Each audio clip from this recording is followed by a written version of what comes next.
Rizwana तशद्दुद case में मुलजिमा सोमिया आसिम के शौहर सिविल जज आसिम हफीज को लाहौर हाई कोर्ट के चीफ जस्टिस ने OSD बना दिया है, जिसके बाद पुलिस के लिए जज को शामिल तफ्तीश करने की रुकावट दूर हो गई है। इस वाक़े की तहकीकात करने वाली पुलिस की JIT ने जज को शामिल तफ्तीश करने के लिए लाहौर हाई कोर्ट से रुजू किया था, जिसके बाद लाहौर हाई कोर्ट ने सिविल जज आसिम हफीज को OSD बनाने का नोटिफिकेशन जारी कर दिया है। 14 साला घरेलू मुलाजमा रिजवाना पर तशद्दुद का मामला 24 जुलाई को सामने आया था, जिसके बाद मरकजी मुलजिमा सोमिया आसिम इस वक्त जुडिशल कस्टडी में और बच्ची 23 दिन से लाहौर के जनरल अस्पताल में ज़ेर इलाज है। और अभी ये मामला ज़ेर तफ्तीश है कि एक और मुबैना वाक़या सामने आ गया है, जिसमें फातिमा नामी 10 साला घरेलू मुलाजमा की मुबैना तशद्दुद से जान चली गई है।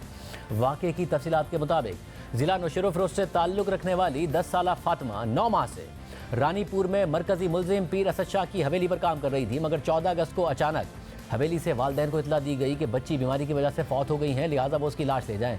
जिसके बाद हैरत की बात यह थी कि बच्ची की मौत की असल वजह जाने बगैर उसकी तदफीन करा दी गई, ना पोस्टमार्टम कराया गया और ना ही तफ्तीश की गई और मामला वहीं पर ख़त्म कर दिया गया। मगर फिर मीडिया पर यह मामला उठा और बच्ची की हवेली के अंदर की एक CCTV फुटेज सामने आई, जिसमें बच्ची को तकलीफ में देखा जा सकता है। और कुछ दीगर गैर मुसद्दिका वीडियोज़ भी गर्दिश कर रही हैं, जिनमें बच्ची के जिस्म पर तशद्दुद के निशानात नज़र आ रहे हैं। तो फिर इसके बाद ये इल्ज़ाम लगा कि बच्ची बीमारी की वजह से नहीं बल्कि पीर साहब के घर में तशद्दुद की वजह से जान से गई है।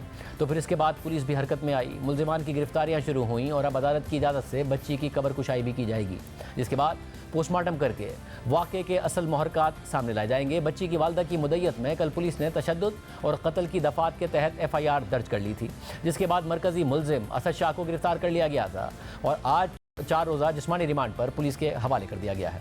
लेकिन मुकदमे में नामजद मुलजिम की अहलिया को Sindh high court Sukkur bench से 7 दिन की हिफाजती ज़मानत मिल गई है, जबकि साथ ही इलाके के SHO और बच्ची का इलाज करने वाले डॉक्टर भी जुर्म छुपाने के इल्ज़ाम में हिरासत में हैं और उनसे तहकीकात की जा रही है। मुतल्लिका SHO और पुलिस पर इल्ज़ाम है कि उन्होंने बच्ची का मेडिकल और पोस्टमार्टम कराए बगैर ही केस बंद कर दिया, जबकि निजी अस्पताल के डॉक्टर पर इल्ज़ाम है कि उसने बच्ची की मौत पर गलत बयानी करते हुए इसकी वजह तशद्दुद के बजाय बीमारी करार दी थी। वाक़े की तफसीलात से मुतालिक बच्ची की वालदा की मुद्दत में दर्ज की गई FIR में लिखा है कि फातिमा गुज़िश्ता 9 माह से मुलजिम की हवेली पर काम कर रही थी। कुछ अरसा पहले जब हम बच्ची से मिलने हवेली गए तो बच्ची ने बताया था कि मुलजिम पीर असद शाह और उनकी अहलिया बहुत ज़्यादा कामकाज करवाते हैं और छोटी छोटी बात पर मारपीट भी करते हैं। वालदा के मुताबिक उन्होंने बच्ची की शिकायत सुनकर पीर की अहलिया से मुलाकात भी की और उनसे रहम की गुजारिश भी की, जिसके बाद वो अपने शौहर के हमरा घर वापस आ गई। वालदा के मुताबिक 14 अगस्त की दोपहर को उन्हें हवेली से एक शख्स की कॉल मौसूल हुई कि उनकी बेटी तबीयत ख़राब होने की वजह से फौत हो गई है और उसकी लाश ले जाएं। FIR के मुताबिक वालदा ने मुलजिम पीर असद शाह से बच्ची की मौत से मुतालिक इस्तफसार किया तो वो कोई खातिर ख्वाह जवाब न दे सके। वालदा के मुताबिक वो अपनी बच्ची की मैयत को गाँव ले आए और उसकी तदफीन कर दी। FIR का ये मतन है। इसके अलावा बच्ची की वालदा ने मीडिया से बात करते हुए दावा किया है कि बच्ची की पीठ, गर्दन और पसलियों पर तशद्दुद के निशानात मौजूद थे और शुबा है कि उसका बाजू भी टूटा हुआ था। वालदे के मुताबिक वो अपनी बच्ची के मामले पर इसलिए खामोश रहीं क्योंकि उनके गांव की दीगर 3 लड़कियां भी वहां पर कैद थीं, इसलिए उन्होंने सोचा था कि जब उनकी बखैरियत वापसी हो जाएगी तभी वो बात करेंगी। बच्ची की वालदा ने मुतालबा भी किया है कि जो वीडियो वायरल हुई है वो बिल्कुल सच्ची है। उनके पास 24 घंटों की वीडियो मौजूद होगी, उसको देखा जाए और हमसे इंसाफ किया जाए। मुझी छोकरी वना उते के दी मां जो उहे मुझी अचन त मां बयान भला दींदस। मां जी हथ सा मारी वैया, मुझे दी के कंध ते भी निशाना, मुझे दी जी बाम बगला, मुझे दी जी पासरिया में धक्का, मुसा इंसाफ थी। इसके अलावा मुलजिम असद शाह की हवेली पर काम करने वाली एक और मुलाजमा का वीडियो बयान सामने आया है, जिसमें उन्होंने कहा है कि असद शाह की अहलिया बिला वजह सख्त तशद्दुद का निशाना बनाती थी। केड़ी हवेली में? असद शाह जे घर। तो छा कम कंदी है? बाजी पोचू बारा कराईंदी ऐं ज़ोर बोर ॼाराईंदी। हाँ, हर कम कराईंदी। जे गलत कंदी मांस त पोइ माराईंदी, पाण कुॾींदी गोगा ॾींदी। घुटा ॾींदी? हाँ बाजी। तव्हांखे पाण बि घुटा ॾींदी ऐं ॿियो कंहिंखां ॾियारींदी? ओ चो हिकिड़ो पंजाबी छोकिरो उनखे चवंदी तूं मार, वरी हिक ॿिए खे माराईंदा हुआसीं।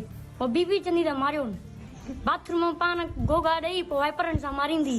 घुटा ॼणा वाइपर मूं ते आयो आई, पोइ 4 कलाक मां रतो पोइ थैलियूं चरायूं। एॾी तिखी आहे तबियत जी? हाँ बाजी। पोइ तव्हां कंहिंखे शिकायत कई पंहिंजे घर वारनि खे या कंहिंखे त मूंसां एॾो ज़ुल्म? त बाजी चवंदी मुंहिंजी ससु अचे या मुंहिंजो पीउ अचे त पासो करे। पासो करे वञे? हाँ बाजी असां पासो वरी कंदा। हितां मिट तव्हांजा कंहिं महिल ईंदा? माइट, माउ पीउ? मुंहिंजी मां ईंदी, वरी चवंदी कैमरा में ॾिसंदी, वरी चवंदी गाड़ियूं वाड़ी ॾिस, पोइ मोटाए छॾींदी हुअमि। बाजी राति ते इलाही मारियो हुई न, वरी आख़िर ते हिकु लत बि ईअं हिते पोइ मां मरां पई वरी चई थोरो सुबुह मज़ो कराईंदमि पोइ मां सुबुह 10 बजे भॼी आयमि तो पाण हाँ निकिती बस जी। तो इसी जाने मरकजी मुलजिम पीर असद शाह इल्ज़ामात को मुस्तरद कर चुके हैं। उन्होंने अपनी गिरफ्तारी से पहले मीडिया के सामने दावा किया कि बच्ची हेपेटाइटिस के मर्ज में मुब्तला थी और वायरल होने वाली सीसीटीवी फुटेज भी उन्होंने खुद ही फराहम की थी। आज अदालत में भी उनका कहना था कि वायरल वीडियोज़ मेरी हवेली की हैं, लेकिन बच्ची पर तशद्दुद नहीं किया। हवेली की वीडियोज़ मैंने खुद पुलिस को दी थी। बहरहाल पुलिस ने हवेली से सीसीटीवी फुटेज का रिकॉर्ड हासिल कर लिया है और कब्र कुशाई के बाद बच्ची का पोस्टमार्टम भी होना है, जिसके बाद वाक़े के असल हक़ाइक़ सामने आने की उम्मीद है। इजाज़त दीजिए, अल्लाह हाफ़िज़।